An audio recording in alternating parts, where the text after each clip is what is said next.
লোহিত সাগর আমি অনেকবার গিয়েছি। Red Sea, it's border sea between KSA, the Kingdom of Saudi Arabia, and the Arab Republic of Egypt.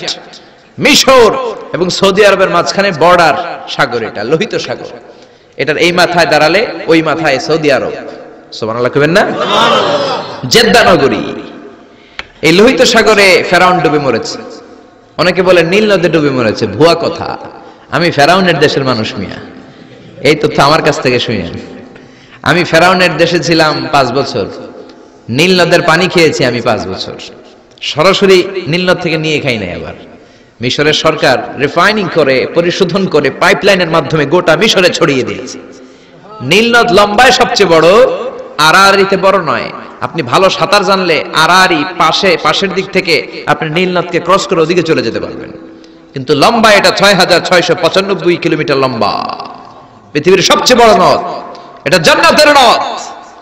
বিশ্বনবী যখন মেরাজে গেলেন, 2টা নদী সিদরাতুল মুনতাহা থেকে জান্নাতে চলে যায়, আর 2টা নদী জান্নাত থেকে পৃথিবীর দিকে নামে। বিশ্বনবী ডেকে বললেন, জিব্রাইল, যেই 2টা নদী জান্নাত থেকে দুনিয়ায় নামে, এই নদীটার নাম কি? বিশ্বনবী বললেন, একটা ইরাকের ফোরাত নদী, আর একটা হলো আপনার ভাই মুসার দেশ মিশরের নীল নদী। কোন সুবহানাল্লাহ। ফেরাউন বলল, আমি জীবনে মুসারে আসতে দিব না পৃথিবীতে। আল্লাহ বললেন, তোর ঘরে আমি মুসারে বড় করে ছাড়বো। কোন ঠিক কিনা? মুসার মা মুসা আলাইহিস সালামকে সিন্ধুকে করে এই নীল নদে ভাসিয়ে দিয়েছেন। ফেরাউন এই নীল নদে মরে নাই, সে মরেছে লোহিত সাগরে মরে। বিশাল লোহিত সাগরে রাস্তা হয়ে গেল।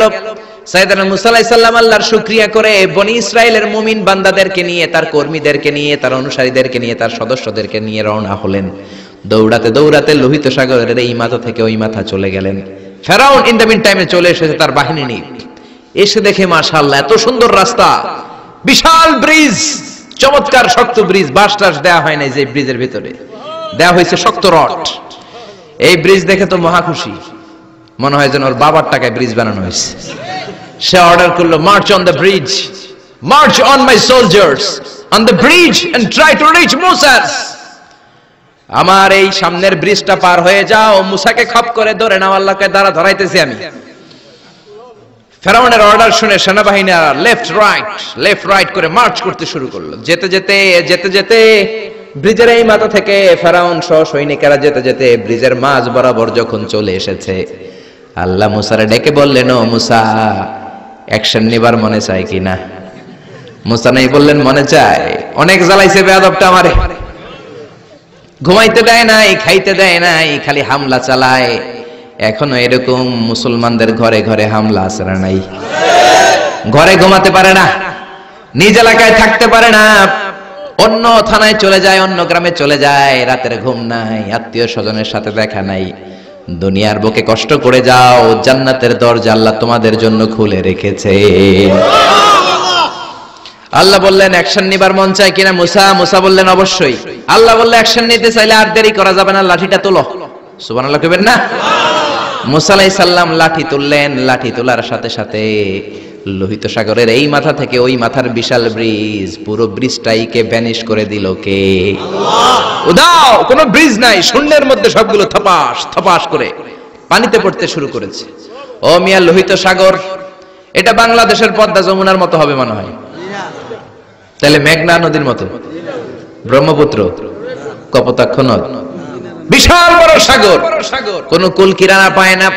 আবার মেঘনা নদীর মতো হলে মিঠা পানির পানি গিলে গিলে খাওয়া যেত। সাগরের পানি কি মিঠা পানি নাকি লোনা পানি? এই সুন্দর ফুল সুন্দর ফল, মিঠা নদীর পানি, আল্লাহ তোমার মেহেরবানি। মিঠা নদীর পানি হলে খেয়ে ফেলতো, কিন্তু লোহিত সাগরের লোনা পানি, লবণ পানি আর খেতে পারে না। এক ঢোক ভিতরে যায়, বমি করে 2 ঢোক ফালায়। খেতে খেতে খেতে খেতে ফেরাউনের পেটটা এত বড় হয়েছে, আজীবন খেয়েছে মানুষের বাড়ির লাউ, অন্যের বাড়ির কদু, অন্যের বাড়ির খাসির রান। আজকে বেয়াদবের বাচ্চাটারে লোহিত সাগরের লবণের পানির মধ্যে চুবায় কে? আল্লাহ। পানি খেতে খেতে পেট এত বড়। এবার হাত তুলে কয়, আমি ভালো মানুষ। কি বলে? আমি ভালো মানুষ, আমি ঈমান আনলাম। বনি ইসরাইলের লোকেরা যার প্রতি ঈমান এনেছে, মুসার রব, হারুনের রব, ওই আল্লাহর ছাড়া আমি কাউরে মানি না। কত ভালো মানুষ দেখছেন? আল্লাহ বললেন, no, the time is up, The time is up. I never accept your iman now. এখন তোর ইমান আমি কবুল করব না।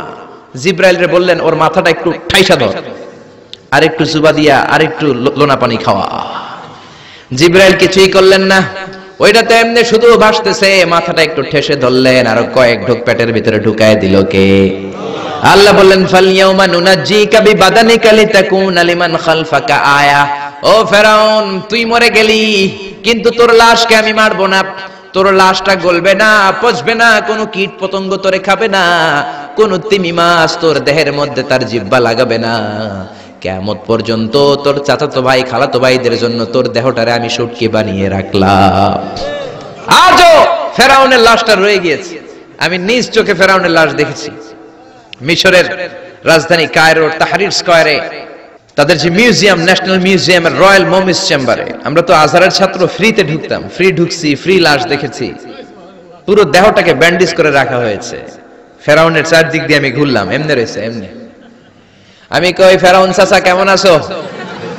কোনো কথা নাই। আমি বললাম, আমাদের লিডার মুসারে তুমি কম জ্বালাও নাই, গ্লাসের মধ্যে তুমি আটকানো।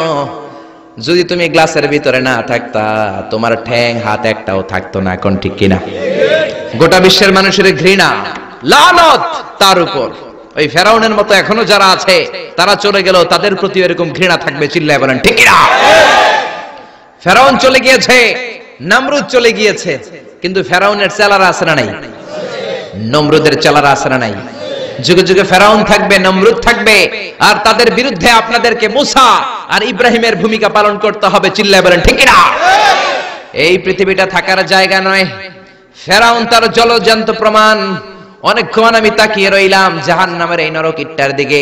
শুটকি মানুষ, একটা মানুষ মরে যাওয়ার পরে মাছ যেমনি আমরা শুটকি বানাই, ফেরাউনকে কিয়ামত পর্যন্ত শুটকির মতো বানিয়ে দিয়েছে কে?